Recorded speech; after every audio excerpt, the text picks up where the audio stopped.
はどうしよう、まるで僕だが被害者のような朝だね。今日はどうしよう、忘れちゃった。それほど遠くまで来たんだろう、君の手のぬくみも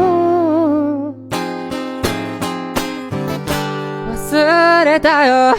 僕らはずっと覚えていたんだ、あの日の恋もう嘘じゃなかったこと、形がなくて壊れた生き物、それが僕らだったりするのかなね。どうだろう。